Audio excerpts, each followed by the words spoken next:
Hey everybody, welcome back to the channel. Happy Sunday. You're watching Ken's Cuts. Thanks so much for stopping by.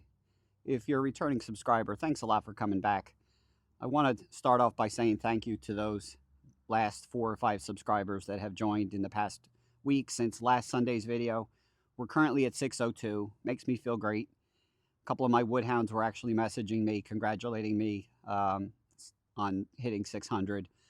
And on last Sunday's episode, I talked about moving day for the Mulberry. And as promised, we are set up here in the wood yard. It's a balmy 38 or so, maybe 40 degrees today. And off to my left, to your right of the camera, is the Mulberry that I moved off the trailer last week. So let me get the machine warmed up. We're going to bust through some of this. I'm going to grab my tape measure, and anything that's in that smoking length will get split small and put on a separate pallet. I've got a pile of it already seasoning from when the load came in, because I wanted to get some opened up for the spring for my smoking customers. And the longer pieces will get split a tiny bit larger, anything that's in that 16-inch range plus or minus, and we'll be putting that on a pallet and getting that ready for bonfire season. Mulberry burns really hot. I've got guys asking for full cords of fire pit wood to be delivered April, May, and they're going to reach out when they're ready. So I got to get this stuff opened up. And then once we get through this Mulberry, on a future episode, I've got sugar maple and beech nut that is begging to be cut. And it's been sitting here on pallets since late last summer / early fall. And that stuff will dry much quicker. This Mulberry is very wet, so I want to get to it first. So let me get the machine warmed up, get some of these rounds loaded onto the log lift, and we'll get right back to you. So stick around.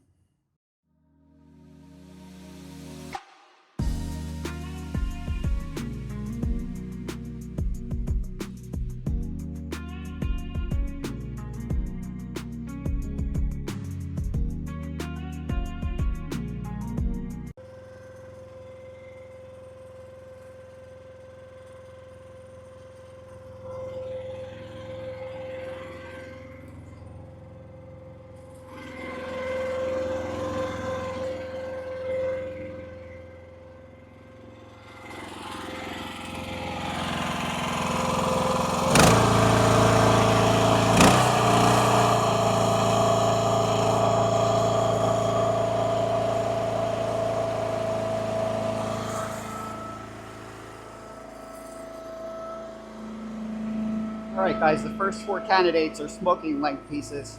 So I'm going to bust these up a little small, take off the bark, we'll go from there. Oh, timber.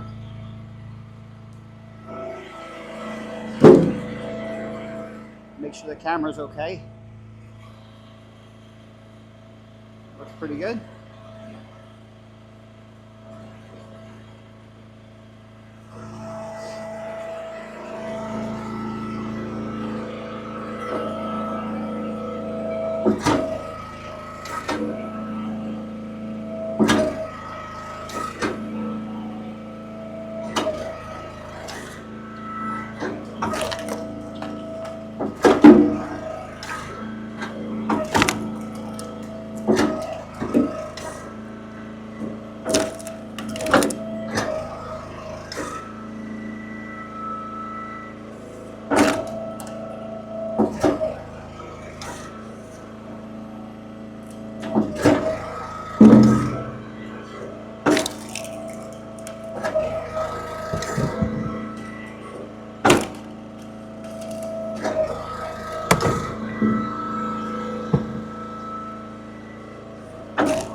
First piece was a little bit punky, guys. It was like a C shape. The center was rotten out from the carpenter ants. So I had to kind of noodle it down a little bit. This stuff here is rock solid.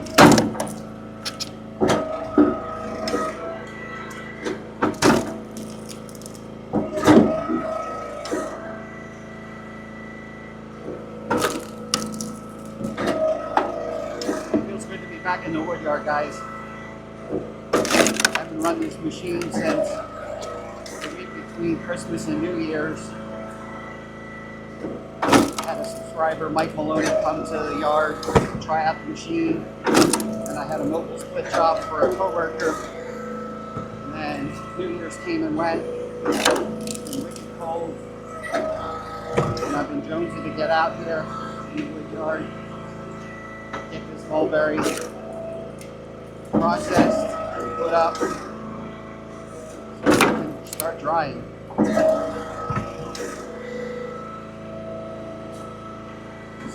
Irregardless of whether it's pit wood or smoking wood, I'll get it opened up. It's pretty wet. This stuff has moisture contents very similar to like a locust. You guys are familiar with locusts, you know what I mean when I say it's wet.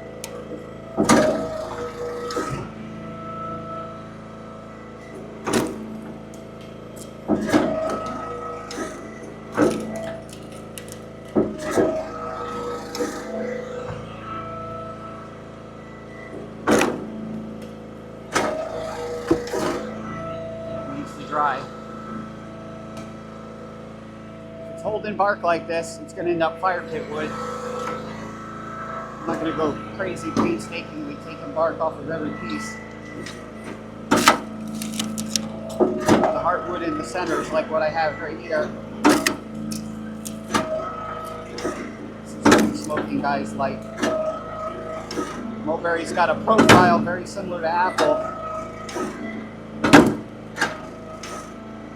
I tell the existing smoke customers what I have, and I mention the mulberry, their eyes get big after they ask, do you have apple? And I say no, but I have mulberry.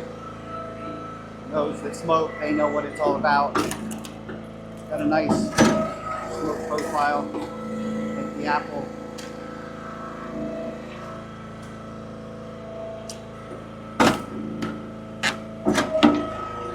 Got a partial pallet over there with quite a bit of barkless that I opened up when the logs first came in, just because I wanted to have some on a pallet to dry, to get it seasoned. This stuff is beautiful orange, and once the air gets to it, it turns a rusty red color. This is how it changes colors.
Alright guys, it's the first lift worth.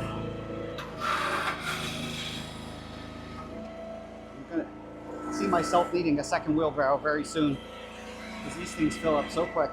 And the tote that I have with the pitwood in it is also full. So I'm gonna stop the camera, get that stuff moved, and we'll bring you back on time lapse.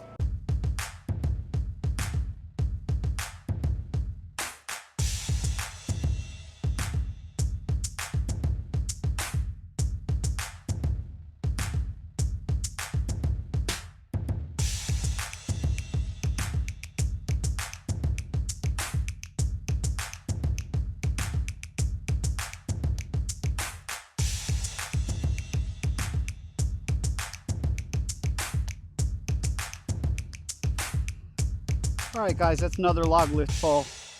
In that time lapse, I was holding up these crotch pieces. This axis is pushing right through it. I didn't even see the knot.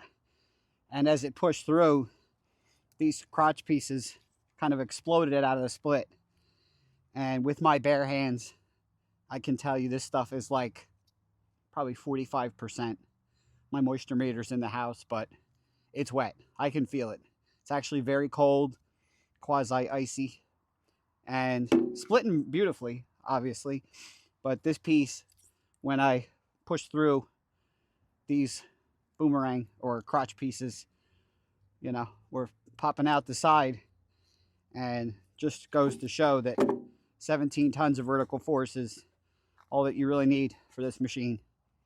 So wheelbarrow's full again. I got extra on the table.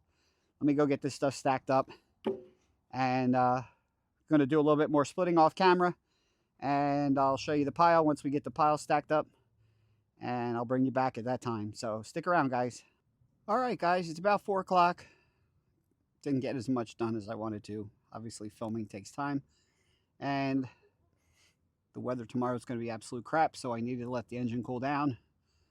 Got the engine draped with a canvas, with a cover, and got a little over a face cord split and stacked. I'm going to put a couple pictures here at the end.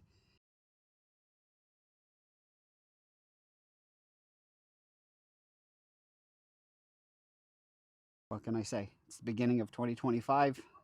Feels good to be outside splitting again. And we put a hurtin' on the pile. We cleared one pallet. A couple cookies left in the front. We've still got a pallet and a half in the back. They're to split next time around. And that's about going to do it, guys. So if you like this kind of stuff, please go ahead, hit the like button, the subscribe button if you haven't already. If you're new to the channel, thank you for stopping by. And as I always say, get out there, cut your small wood, make a big fire. Have a great week, everybody. Take care.